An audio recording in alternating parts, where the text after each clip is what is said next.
Varjak Paw, written by S.F. Said and illustrated by Dave McKean. Chapter 28. They emerged in the corridor. It was empty. The cat door clicked shut behind them. Holly turned to it at once, nudged it with a paw, and it stayed shut. "Let me try," said Varjak. He pushed, but it wouldn't open. It had locked from the inside. "So you can come into this place," said Holly, "but you can't leave." "The gentleman must have changed it," said Varjak, a knot of tension growing in his stomach. This wasn't a good sign. He looked around the corridor. The thick green windows were closed, the lace curtains drawn. It looked normal, except that, like the garden wall, everything seemed much smaller and older than he remembered. The faded rugs, the stuffy furniture. Compared to the city, it was more like a display in a shop window than any real place. The silence made it stranger still. There were none of the city sounds here. There was no one about either, not the family, not the gentleman, not those black cats of his, yet it smelled strongly of cats, as if there were lots of them very near. His whiskers tingled. This wasn't right. Where were they all? Varjak and Holly shook the rainwater from their fur and moved stealthily along to the hallway. At the top of the stairs, above the musty carpet, the Countess's door was closed. Varjak picked up his ears. He could hear something up there, a long, low, mewling noise, but further down the corridor he thought he could hear cats talking. "I'll look upstairs," whispered Holly. "You check down here. In case I find them, what do your family look like?" Varjak paused. "A bit like me," he said, "but different. Be careful. Run if you see a man or two black cats. They're dangerous." Holly headed up the stairs. Varjak edged along the corridor. He tried to empty his mind of thoughts, as Jalal had said, so he could shadow walk, but it was no good. The thoughts kept coming.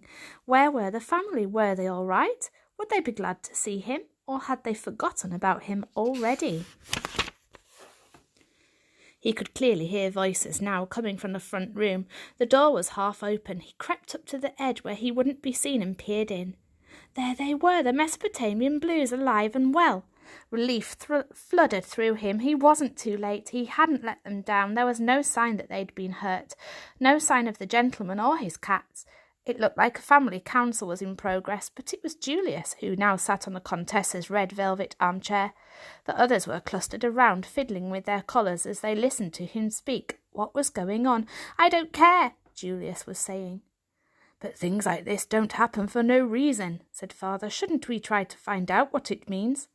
"I'm the head of this family now," said Julius, flexing his muscles. "Does anyone have a problem with that?" There were a few mutters around the room, but no one replied. Varjak couldn't believe his eyes. Things really had changed since they'd been away. Julius was acting like a gang boss. It looks as if he'd done to Father what Father had done to the elder Paw. "If we all agree," said Julius, "then this council is over." Varjak took a deep breath and stepped into the room. They turned to stare at him as if he was a stranger. "Varjak," said Mother, "is that really you, sweetheart? Look, everyone, he's back." At once they cleared a space for him, surrounded him with silver blue fur and green eyes. "Varjak Paw, we thought you were lost forever. He's grown, hasn't he? Welcome home, Varjak." Home. Finally he was home. He looked round the family circle. They were purring and beaming at him. Mother, Father, Aunt Junie, Julius and Jasmine, Jay, Jethro and Jerome. They all seemed so glad to see him. It was good to have him back. "Where have you been, son?" said Father. "Outside." "And the elder Paw?" Varjak shook his head sadly. "Gone." Julius stepped between Varjak and his parents. "Things have changed since you disappeared," he said. "I'm head of the family now. Father was for a while, but now it's me." He stuck his chest out to underline the point. He was bigger than Varjak remembered him. He'd grown taller. His body had thickened and become more powerful. His collar was tight around his neck. He looked extremely well fed. Varjak glanced at Father. He seemed tired and old next to Julius. It was obvious who would win in a fight. Perhaps it had already happened. "Congratulations," said Varjak to his big brother. "That's not all that's changed," began Father. "No, things are better for us now than they've ever been," interrupted Julius. He pressed something down between his paw. It was the toy mouse. "The gentleman's been so very good to us." "Him?" said Varjak. "His cats killed the elder Paw." There was a gasp around the room, but Julius just looked annoyed. "You're lying," he said, raking his claws across the mouse. It had become ragged. Its fur was wearing away. "The gentleman loves us. His cats are our friends. Why would they do such a thing like that?" They wanted to stop us going outside. Well, that's your answer, said Julius. They were only trying to help if you hadn't been doing something wrong. Varjak bristled. It was Julius who was wrong. Varjak knew he was, but Julius could always make his lies so convincing, and Varjak couldn't find an answer fast enough.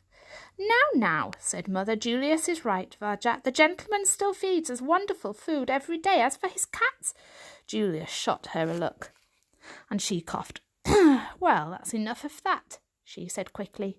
But just look at you, sweetheart. Haven't you grown? Are those scars on your face? You've changed so much I hardly recognise you. What scars? Said Varjak, and remembered Ginger and Razor and Sally Bones. He smiled. The world outside had left his mark on him. Well, I've had a few fights. A voice like milk in the morning purred in his ear. Cousin Jasmine, why, Varjak? You're not a little kitten any more. Varjak's ears perked up. He'd always liked Jasmine more than the others. He'll always be our kitten, said Mother. She licked Varjak's coat, smoothed his fur. He didn't object. He let her warm tongue wash away the rain from the storm and the city's grime, let her strip him of the smell of outside. That's right, said Julius, glowering at Jasmine. He's still a kitten. So what's it like outside? Said Jay. What happened to your collar? Said Jethro. And how did you get those scars? Said Jerome. I'll tell you, said Varjak, though Julius was now glowering at them. I'll tell you everything.